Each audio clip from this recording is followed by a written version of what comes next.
Boopity boop.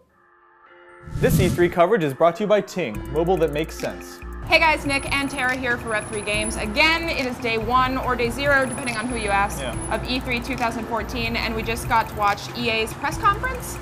Typically, they reserve about half of the hour-long press conference for sports. Yep, they did that this year. They padded it out in an interesting way, too, where it was like game you'd care about, and then a sports game, and then a game you'd care about, and then The Sims, and they just like back and forth between casual stuff and hardcore stuff for the duration of the whole hour. Yeah, so they started off with Star Wars Battlefront, which is a game that we keep hearing about. I feel like it's been years and years since we started hearing about and there's still nothing really to show yet, just sort of environments and some of the modeling that they're doing, a lot of behind-the-scenesy stuff. Yeah, and then Dragon Age Inquisition, they showed some of the same trailers that we saw in the Microsoft press conference. But with a cello player. But with a live cello player, which was incredible.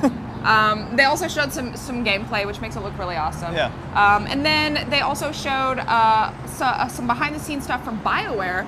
So they basically revealed that there is a new Mass Effect game in the works. Right. And then they also talked about this new IP that they're building that they didn't give us any information on, not even a name. Yeah, the whole thing was so unclear. I couldn't tell if they were talking about re-releasing the Mass Effect games or talking about Mass Effect 4. And right at the point where I thought they were actually going to tell us, they went and started talking about The Sims 4. Like, woman ran out on stage and was screaming. They actually devoted a lot of time to The Sims 4. And they didn't talk about the most interesting part of The Sims 4, which you've seen in some trailers. The house building stuff this time around is actually legitimately neat. Yeah. And you have a lot of freedom, and they showed none of that. So. Well, they were talking about The Sims themselves and how you can give them certain personality traits now. That you can make them ambitious or hot-headed or romantic. They sort of told us the story of a Sim named Gladys who drives her neighbor insane by making fun of his poetry, and then he laughs himself to death. It was like an Edgar Allan Poe story, almost. It was really strange. It was beautiful.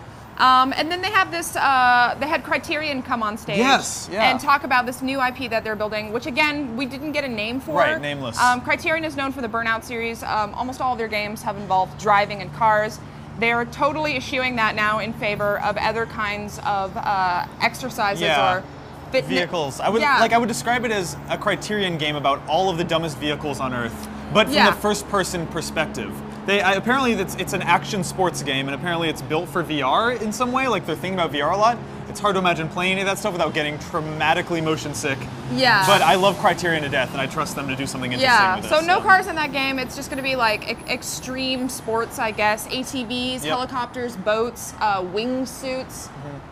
A lot of fun stuff like that. So that looks really cool. Then they announced Dawngate, which I hadn't heard of before. This is apparently a free-to-play MOBA, and they described it as it's supposed to sort of look and feel familiar, but it's got some new gameplay elements in there, a lot of flexible gameplay that sort of changes up the typical MOBA. Right, they talked a lot about the idea of building a game for MOBA players with them in mind and getting feedback on them, which is probably why they wound up with a game that looks a lot like Dota and League of Legends. But what are you going to do?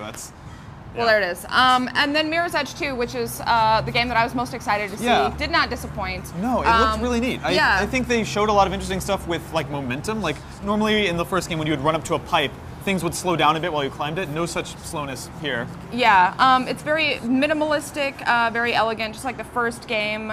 It does look incredibly similar, but you know, next gen. Right, but the combat stuff was interesting, The combat is cool. They didn't show, they talked a little bit about the combat, but they didn't have any guns or anything in there. It was all about how, because they were talking about how she has new moves and a broader move set, and you're going to be able to incorporate a lot of those moves into the combat, so it's going to feel very tight and controlled. It's easy to imagine how that could feel good too, of chaining enemies together while disarming them and running off walls and never actually engage with them. They didn't say no guns. I was waiting for them to say no guns. They never actually said that out loud, but everything they showed made it look like you could possibly, I'm hoping, play through it without shooting anyone, which it would be a victory as far as I'm concerned.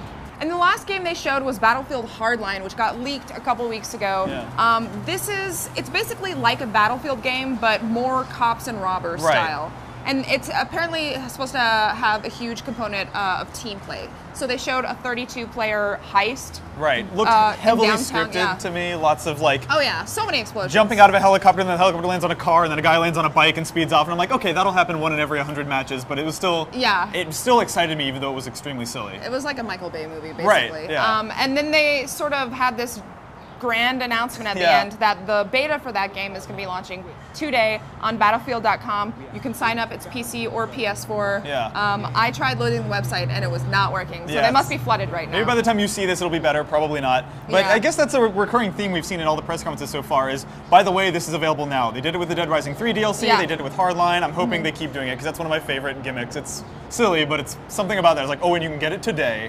I still fall for that every time. I like it though. I'm impatient though, so that's just how I work. So that was all of the EA press conference. A lot of explosions in that hour-long press conference. I really liked the announcement of Mirror's Edge 2. There wasn't anything else that super excited me. For me, it's the Criterion game, and it was once again one of those moments where I was like, oh my god, maybe we're about to get to see a gameplay trailer, and right when that happened, it was FIFA, and I was like, all right, okay, fine, I guess I'm never gonna get what I want out of these press conferences entirely. But there is more time in the day.